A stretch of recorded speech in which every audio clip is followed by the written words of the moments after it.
Hi there, it's Diane the Nursing Geek, and just doing a really quick video today on how to find time to write.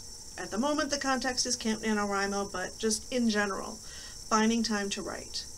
Writers are notoriously bad about this. It's very easy for your time to get eaten up by absolutely everything else. One of the things I found in November when I did NaNoWriMo was that I needed to schedule myself to get up earlier, which was, I don't want to say easy, but it was easier because I had already, since the summertime, been working on building this miracle morning routine into my day, which had me getting up earlier to begin with. So then I just cranked it back another hour so that I would have an hour to write after I did my miracle morning and was a little more awake and coherent. So that would be my first recommendation. Even if you're not a particular morning person, get up earlier. Make the time that way, because if you try to carve it out in the middle of your day, other things love to creep in. If you try to put it at the end of the day, it's very easy to end up just so exhausted you just think, I'll just do this tomorrow. And then you didn't get your writing in.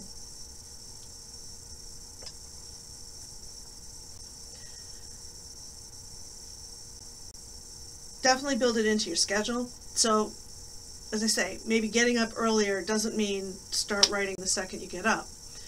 Your routine might be that you need to take your shower and have some coffee, maybe go for a walk, do some yoga, whatever.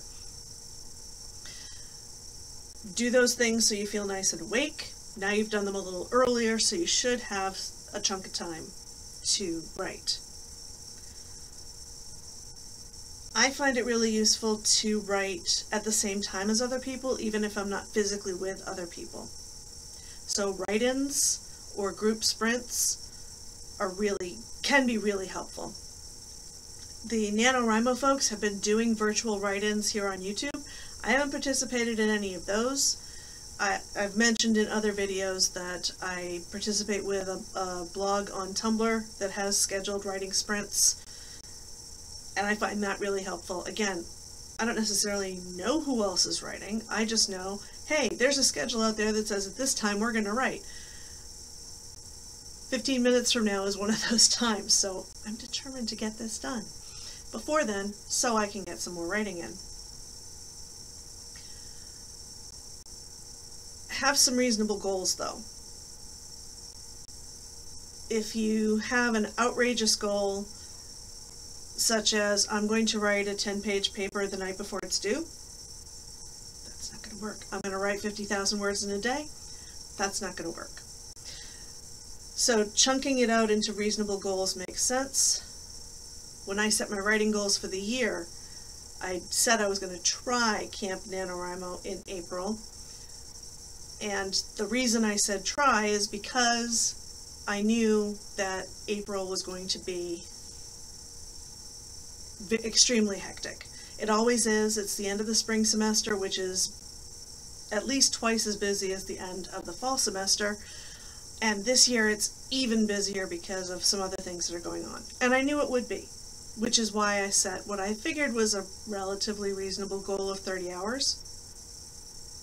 It's April 20th and I'm at 17 hours, so a little behind, but catch-up-able.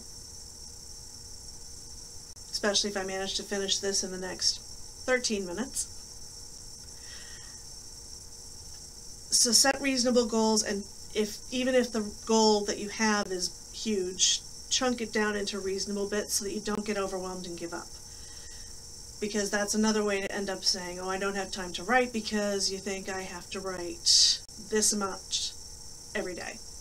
And if that's not doable, then you're just going to give up. So that would be my advice there. Whether you're writing fiction, whether you're writing your dissertation, whether you're writing a paper, essay, whatever, chunk it out into whatever is reasonable for you so that you will actually do it, and then schedule times that are going to work for you. At least these are the approaches that work for me. If you have a different approach to making sure that you have time to do your writing, I'd love to hear about it in the comments. Please let me know. If you found this video in any way useful, interesting, or you learned something, please give it a thumbs up and subscribe if you would like to hear more from me.